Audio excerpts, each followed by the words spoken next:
Hi, mamas and friends. It's Sarah from Late Night Coffee Mom. Sorry about that. I bumped the table. And tonight I'm going to give you some book reviews from the readathon that our family just finished. Yeah, I look kind of frazzled. I'm not really. I'm just in a hurry. I was in a hurry to get on and get to be with you guys so much that I haven't even brewed myself coffee. And so I feel really weird because I don't have something to put my hands on while I talk to you guys. Maybe I'll just hold this jar of dice. Oh, this is the dice game. We didn't actually wind up playing this when we were doing the readathon, but this is what I was talking about. It's called Martian Dice, and I'll link it to you on the Facebook page because this is a really fun game to play with your family. It's a very minimal instructions, and it's funny. It's a good game. It's a good game, and you can still have a good conversation while you're playing it. So today's Friday night, and things are a little bit crazy. My son just got back from volunteering somewhere, and he's playing video games at the moment. My husband is taming the dog because the dog has just decided she would like to go berserk while I'm doing my live. And my daughter's over here, and she's playing with slime and being happy and all that kind of stuff. So you're going to see me because obviously I'm in a different location than normal, and that's because they're in there playing. So I'm in here, and that's fine. But I'm also going to get distracted. So if you see my eyes trailing off, it's because somebody just walked past me. And that's just how I have to roll. So I'm going to review for you a couple of the books that I read. And then I might ask my kids about some of the books they read. Hey, Zoe, would you tell us about your book in a minute? What? Anyway, I hadn't warned them, so I don't know if that will happen. Will you tell us about one of the books that I read for you? Well, you read me about Oracle. Yeah, okay. I don't know if you guys can hear it. Do you want to be on the screen or no? Okay. So if you can't, I'll probably repeat everything she says just in case. Sure. Want me to read that? You want to stay here by me? Okay. So she's going to come sit by me. And one of the books that I read to her was Roller Skate Girl. And tell people about it. Well, it was about, well, there's a lot of not good disobedience in it. Right. Somebody just gave you a thumbs up. Say hi. Hi. And it was about this girl and her best friend becoming not best friends anymore because they were going in two different paths. Were they doing it to be mean to each other? No. That was just them growing up? And they got new friends. So one girl decided she wanted to be a what? Ballerina. And the other girl decided she wanted to be a roller skate girl. A roller derby girl, right? Was becoming a roller derby girl easy? No. And during her experience becoming a roller derby girl, did she learn anything else? Yeah. What did she learn? How to like solve her problems. How to solve her problems and not to lie. Not to lie, yes. And how to be a good friend, right? Right. Because during these conversations with her ballerina friend, it comes out that the ballerina friend feels like they only ever did stuff that the roller derby girl wanted to do. And the roller derby girl finds herself doing that with new friends, doesn't she? And she learns how to compromise and do some things that maybe they're not wrong, but they're things that she wouldn't necessarily choose to do in order to be friends with somebody, right? And what was her new friend's name? Zoe. Yeah. Was it spelled with a Y? Yeah. Yes, it was spelled with a Y. It was spelled with a Y. That name is significant to us. And if you don't know anything about us, that will remain a mystery. But if you know us, you know why Zoe with a Y is important to us, don't you? Thanks, Zoe. Was there any other book you wanted to tell us about? What was the book Brother recommended for you? Bears on Hemlock Mountain. Bears on Hemlock Mountain. Was that good? Mm-hmm. What was that about? If you look yourself in the eye, or even me in the eye, it's like you're looking them in the eye. So go ahead. It was about a boy who lives on this other side of a hill, and he has to go over the hill, and he thinks there's bears on him like on the mountain, so he's so scared, and then he dawdles, and then it comes nighttime, and then he actually finds out there are bears. There are bears. Does everybody think there's bears on the mountain? Yes. They do? Are they big bears or little bears? I think they're little bears. It doesn't exactly tell you. Mm-hmm. They just tell you it's bears. Was it exciting? Do you think Brother chose a good book for you? Mm-hmm. Awesome. Did you read anything else? I read some of The Secret Parcel and then some of The Talking Parcel? And then I think it's called something else. Like the Cockroach Try something. Because there's two different names. Because she has one and then there's another one. Yeah, there's two different names for this book. But The Talking Parcel. And I think it's like The Defeat of like Castle Cockatrice. Yeah, yeah. And then the second Harry Potter I read a little bit too. A little bit. So what was your favorite one that was read to you? Probably a while ago because we Roller tried to Skate Girl? read it last year? Last readathon, but we didn't finish it. So who was your favorite character in Roller Skate Girl? Probably Zoe. Zoe, yeah. Mm-hmm. All right. Thanks. Bye. So Roller Skate Girl was a really good book. We enjoyed it. But let me give you, it's a graphic novel, and let me give you a couple of heads up. I did not know this when I started reading it to my girl, but thankfully I was reading it to her so we could talk about these things. So there is some dishonesty in the book, and there's a lot of like, I'm going to call it parental manipulation, as far as I'm not going to tell you the whole truth so I can get away with something because I'm scared or because of whatever. And I don't like that. I mean, when my kids were little and Hannah Montana was kind of a big deal, we purposely did not watch that show because it was full of those parental manipulations, thinking your parents are too dumb or thinking they're going to jump all over you because you've done something they don't like, instead of just being honest with them. We don't stand for that in our house. And so we don't like it. I didn't like it in the book either, but she does get her comeuppance, and she does have a healing conversation with her mother, and her mother is very understanding and very gracious, but very stern at the same time, which I appreciated, because sometimes parents in teen books or kid books can come across as dumb, and we're not really dumb.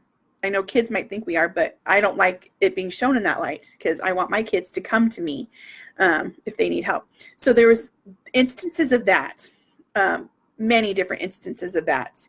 And then there was a little bit of crushing, which is something that I don't usually, we don't seek out books that have any kind of romantic things in them.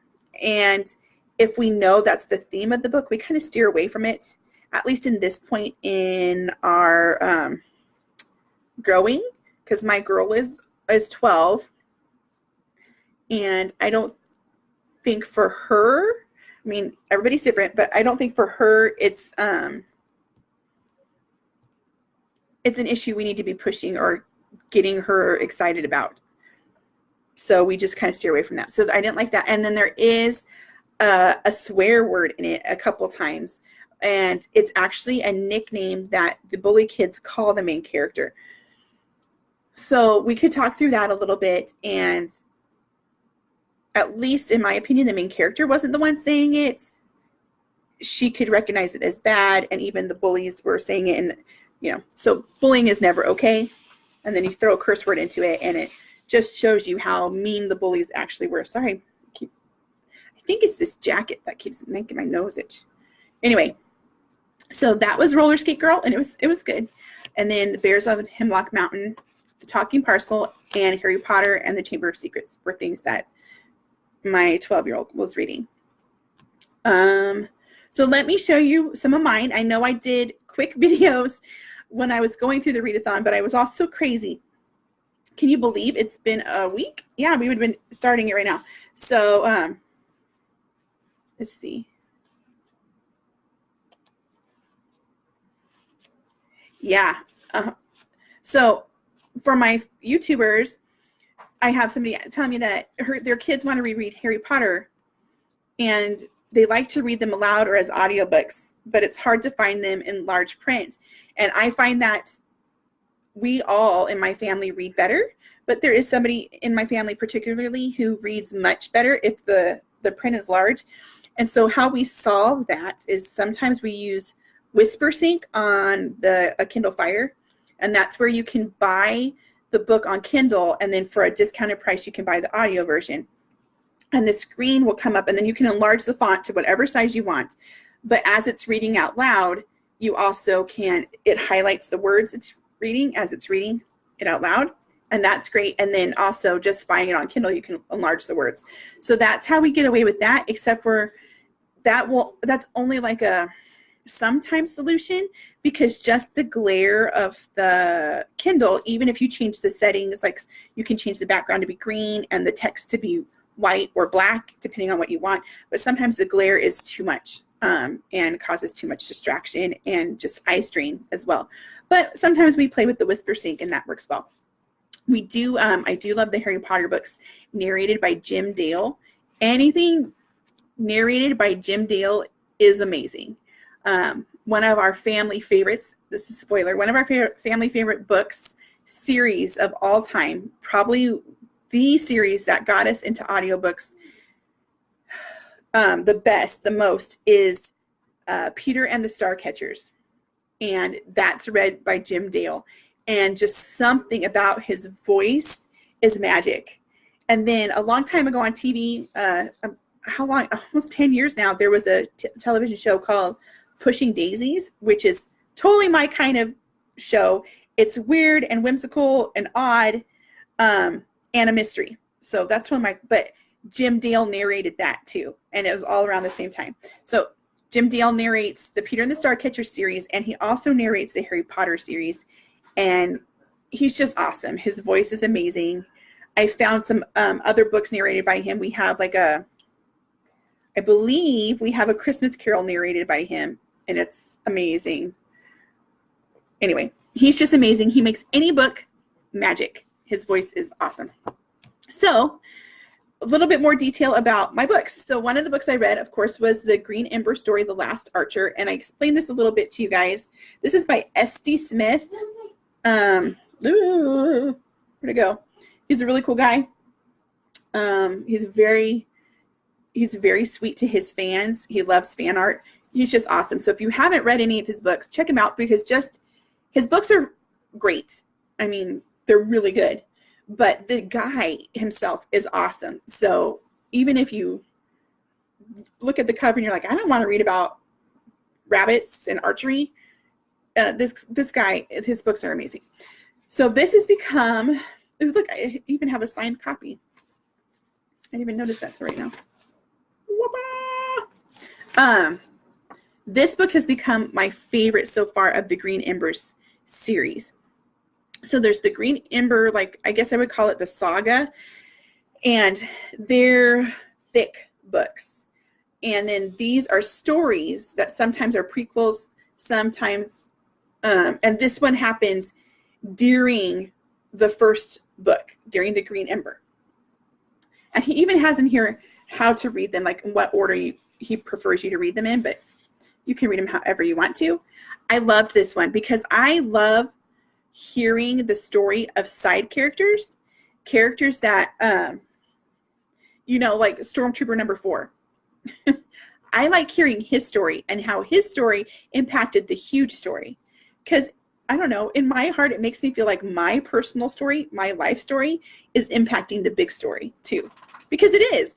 All of our stories impact the big story. We might not be the ones named in the plot, but we're impacting the progression of the story. And so these always draw me to them. But this one was awesome. It was awesome. And there's a big fight scene at the end, and it was great. I really, really liked it. I could not thank my son enough for recommending that I take time to read this one. Because I had listened to it before, but I must have been driving or something because I didn't actually remember a whole lot of it. And there's a lot of humor in it. So this is the Green Ember story, The Last Archer. It's really small. The story itself is 125 pages. It's really good. Check it out. All right. Oh, I'm sorry. Maybe it's this candle here. My nose is going crazy, Steve. Yeah, I told you I'm in the room with other people. So, okay. And then I finally finished on the Readathon Teaching the Trivium, this humongous book with all its notes. I read the last 4 chapters. It was very wise, very insightful, very much about homeschooling, but also just about child rearing in general. And why do we set the goals we set for our children? Why are we setting the goal of college for our children or universities for our children?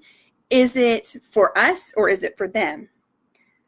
Is it going to be the road that God wants them to go down, or is it the road that we want them to go down to prove that what we've done is enough?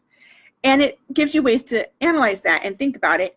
But at the very end, instead of just being a list of things you should or shouldn't do during your schooling or your child rearing, it's very encouraging and lets you know that every time you are intentional and purposeful and focused on guiding your children closer to Christ, you're impacting history and you're impacting our culture right now as it is. And I don't know about you, but sometimes it gets overwhelming, the things I have to tell my kids no about and the things I have to say yes to and the things that it seems like we sacrifice to live the way we believe God has called us to live.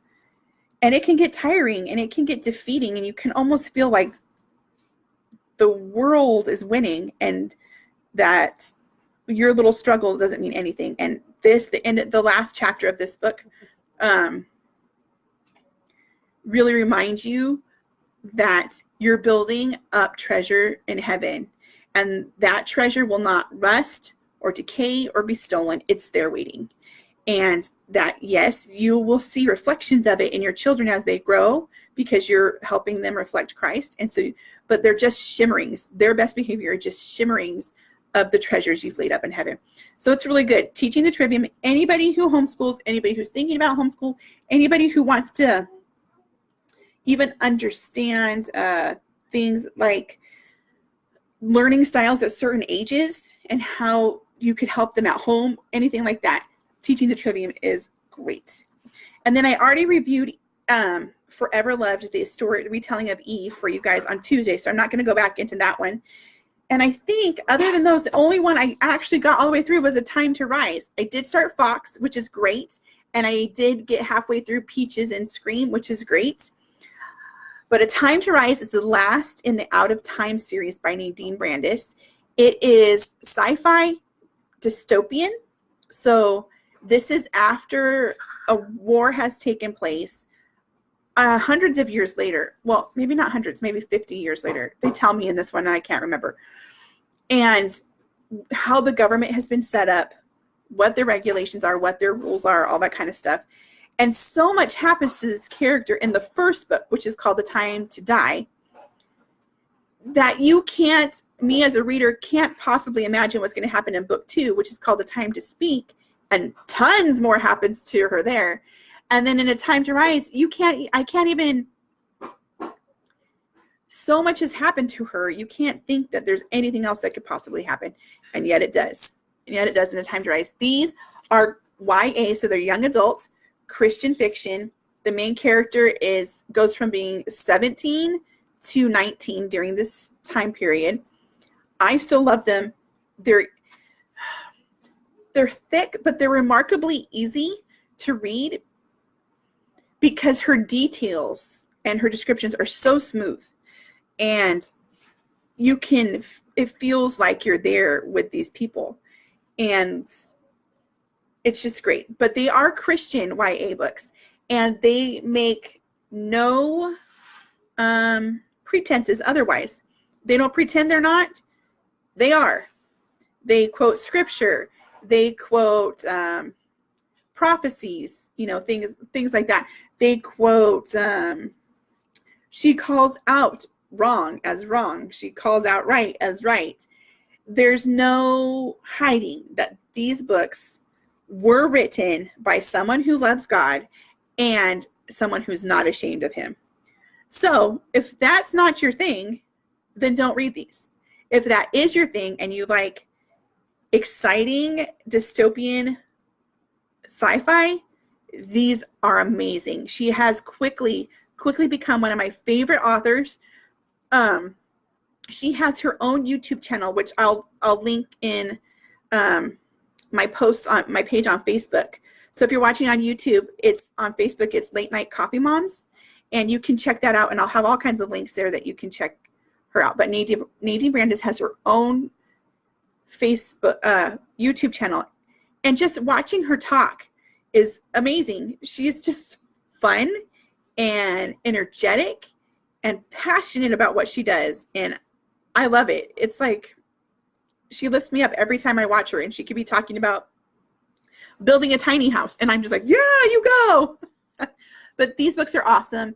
So awesome, in fact, that I had A Time to Rise on my personal list of readings, and then I had her first historical fiction called Fox, about Guy Fawkes Day, on my reading list, and I did start Fox, but my husband started reading A Time to Die, and he is currently sitting on my couch reading it right now because he liked it so much. And then watching us read them, my kids wanted to hear them, and so we ended our readathon with me reading the first 2 chapters of A Time to Die out loud. And I'm really excited that they want to join that journey because they're going to love these books too. They're a little bit more grown up than the Green Ember books. They're a little bit more sophisticated. I don't know. Mature, I guess, would be it. They deal with some gruesome things. They deal with some survival things. They deal with some all kinds of stuff. Government conspiracies, like all kinds of stuff. And so I'm excited because we get to move on a little bit. I love children's books. I don't believe if you find a good children's book, it's not just a children's book anymore. It's a book. And it's most of my favorite books are children books. But this just takes you up a little bit older. You're a little bit older now. And I like it too because we read a lot of books for my son for high school, and a lot of them are classics. Some of them are classics, but a lot of people wouldn't consider them classics. Like right now we're reading Starship Troopers and reading it, not watching the movie. And we just got done reading like To Kill a Mockingbird and Born Again by Chuck Colson, things like that. And those are great. And they're great for showing the adult world a little bit more and adult thinking. But sometimes they just come off so dry. At least they did to me as when I was a teenager, and I can only assume they sometimes do for him too. So this is a good mix of bridging the gap between your child adventures and your teenager young adult adventures. I don't know. I really like them. The Out of Time series, I cannot boast about it enough. I like it. God has given this woman a gift. If I had half her gift, I'd be totally thrilled to write the rest of my life. She's amazing. So that's my more in-depth book reviews. I don't really have anything else to talk to you guys about tonight. It is Friday. My kids are playing games, and my husband's reading on the couch. And I think I might just pull up a book and read. I was asked by a friend just last night, how do you read for 24 hours? I would just fall asleep. That happens. I did fall asleep for a little bit of our readathon.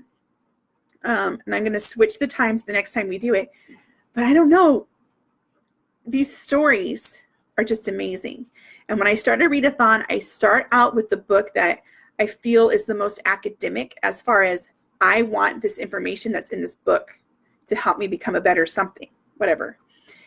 I start there because I know I'm going to get too tired by the middle of the readathon to be able to absorb the facts. And then I grab the one that I really wanted to read most of all because it's going to keep my attention.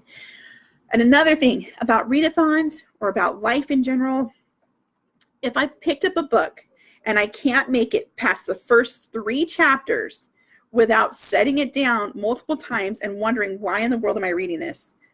I don't waste my time. I might skim through a couple chapters and see if I catch any interesting words or sentences that the action is actually happening at. But I don't pick up a book, and I never feel obligated to finish it. If it's something for school, of course, you've got to finish it. But sometimes even then, we'll grab like the Cliff Notes version or whatever that's called now. I don't even know if there's Cliff Notes anymore, but there's online versions of the outlines of the book and that kind of stuff, and that will kind of help us. Sometimes we'll read along with the audiobook and speed up the audio reading so it goes a little bit faster so that we can have the action happening a little bit more quickly. And sometimes we'll ditch it and we'll watch the movie. Yeah, we do that. But you know what? Some books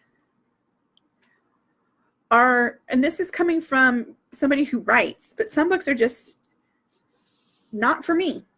And if they're not for me, why am I going to force myself to finish it? Right? Right?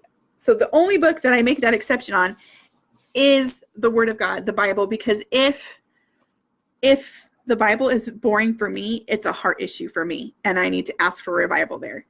And I know that. And he gives it freely and willingly. And then sometimes he'll bring books like this that are fictitious, but revive my faith. Just because they're amazing. And because they point back to him and they make me want to know him better. And that, I think, is the ultimate reason to write and to read, is to either encourage somebody or to gain the encouragement you need to continue seeking him. And I don't care if it's fiction, nonfiction, whatever. And that's it for me. You guys have a great weekend, and I'll catch you next time. Bye.